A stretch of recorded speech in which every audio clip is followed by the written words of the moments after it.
Peace and wholeness, family. Pray that you're all keeping safe and doing well. Thank you so much for joining me once again on my video. If you haven't already, please do subscribe, like, comment, and share. This just helps generate the video to reach more people. So if you haven't already, family, please do subscribe, like, share, and comment. Thank you so much.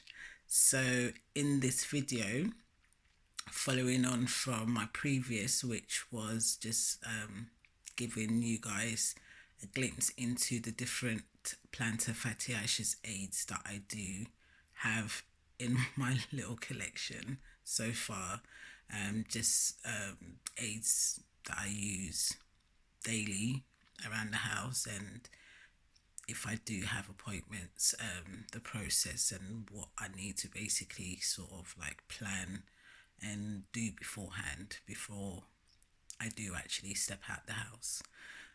So I hope that video was helpful and informative in some ways, because to be quite honest with you, since I got diagnosed with plantar fasciitis, I have been contacted, or should I say, in my talking with family and friends, realized that it's actually more common than we know of.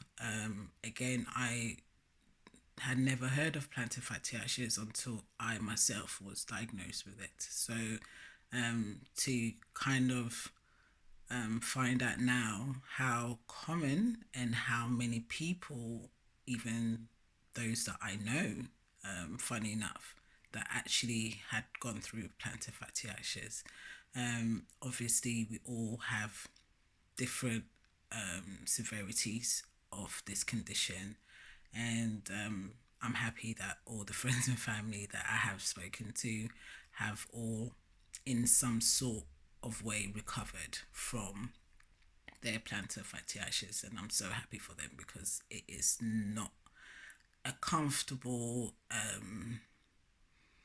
diagnosis. It's not something that I will wish on anybody, but again, the body does let us know through signs and symptoms that something is wrong.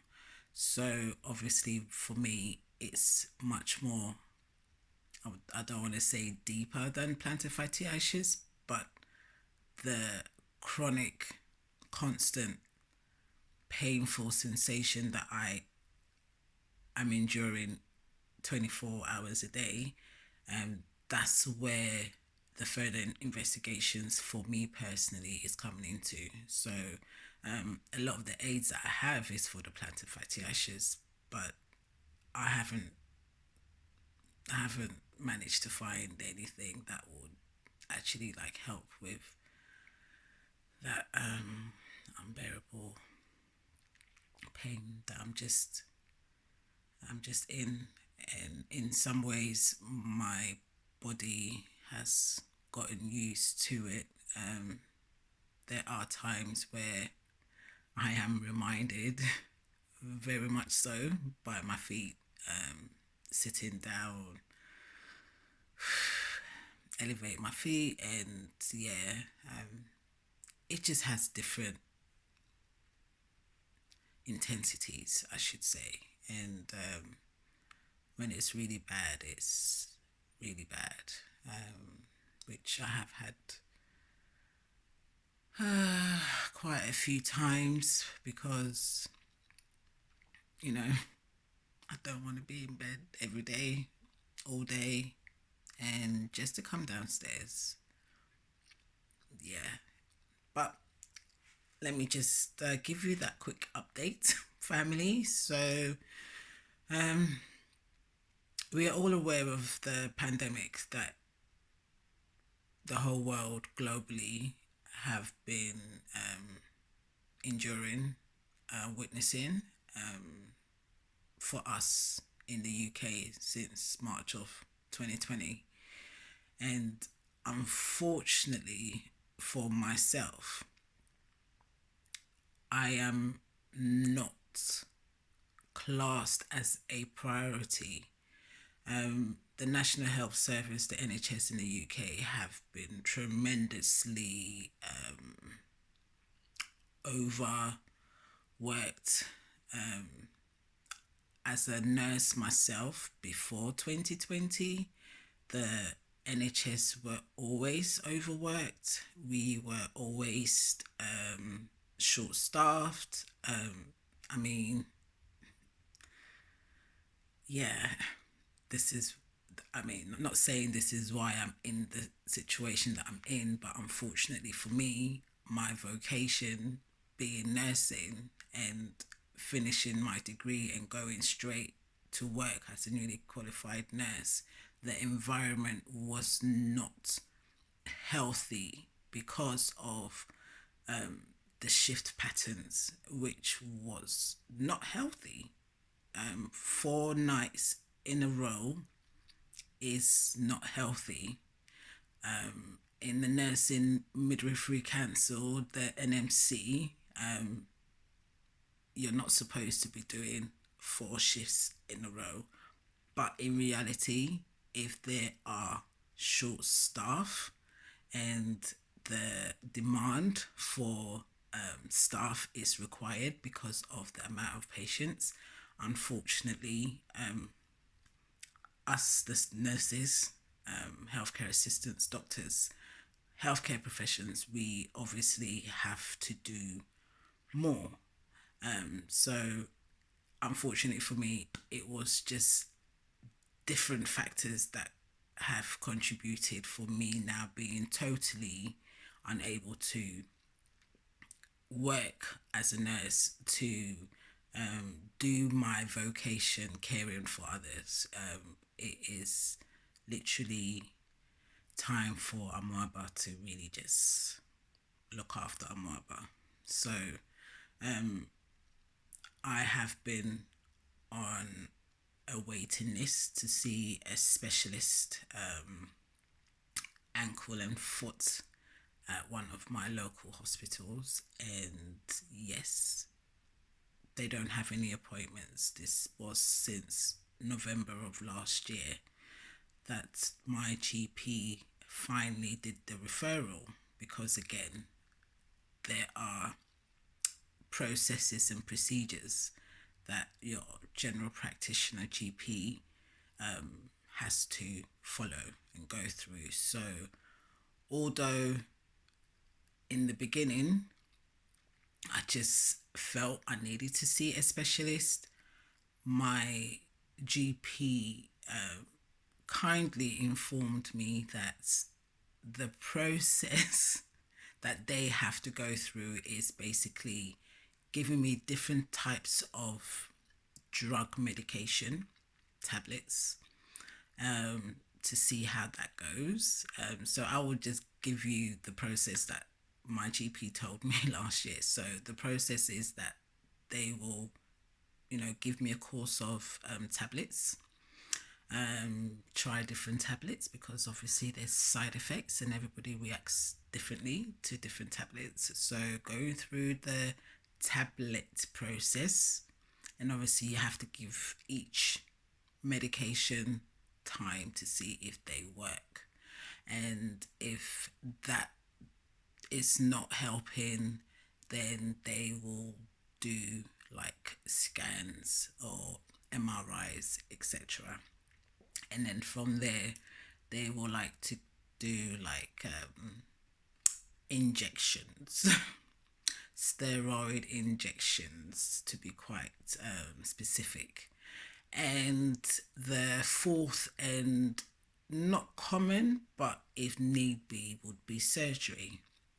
So I would say that I have basically gone through the 3 tier out of the 4. So we've tried the medications and they did not work, and the side effects that I suffered from was not worth me continuing to take these medications. So I've informed my GP of this each time they've tried 3 different types of medication, from amitriptyline to the naproxen with omeprazole to uh, like gabapentin. So yes, they're not helping because, again, like I said, my diagnosis is a bit more complex and more than just the plantar fasciitis. So I had expressed to the GP that I am not willing to have any steroid injections either in my foot, in my heel, or in my spine, because again, with the investigation with the MRIs and scans that I did have last year, yes, I do have a couple vertebrae in my spine that looks to be completely worn off. So again, everything is connected. You know, I had suffered from lower back pain for many years, and yeah, didn't really think anything of it. So, you know, back, feet, the spinal cord, like, it's all connected. So I could see why they wanted to inject my spine to see if that would, help with my feet. But like I said, I'm not willing to have these types of treatment. I have been trying holistically to heal myself, as well as I have to patiently wait until it's my turn to be given an appointment to see a specialist ankle and foot at my local hospital for us to have further investigations. So that is the update of my feet, if you take that as an update. But basically, I am in a standstill at the moment. I'm just waiting to hear back from the hospital once they do have appointments available for the rest of us, because yes, they are very much, with the whole pandemic, have so much of the healthcare professions being pulled from different departments or different hospitals to assist where the pandemic is a bit more higher in other parts of the country. So I do totally overstand. So hence why I am just patiently waiting until I do hear something from the hospital. So that was my update. As I said, I will come back and give you the update of my feet. So in my next video, I will probably come back and talk a bit about what being in this situation. As I said, I've been holistically trying to heal myself as well, and this whole process has really, again, kind of like strengthened and helped me, like, spiritually. Everything, it's it's amazing.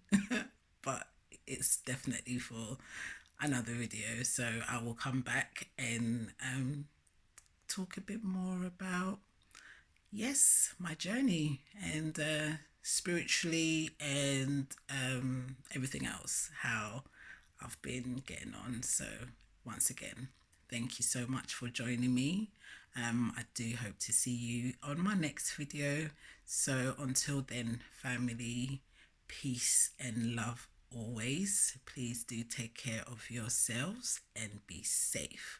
And as I said again, I'm so sorry, but I just have to say it. If you haven't, please do subscribe, like, share and comment, and hit the notification bell for when I upload my next video. Until next time, take care, family. Love you. Bye.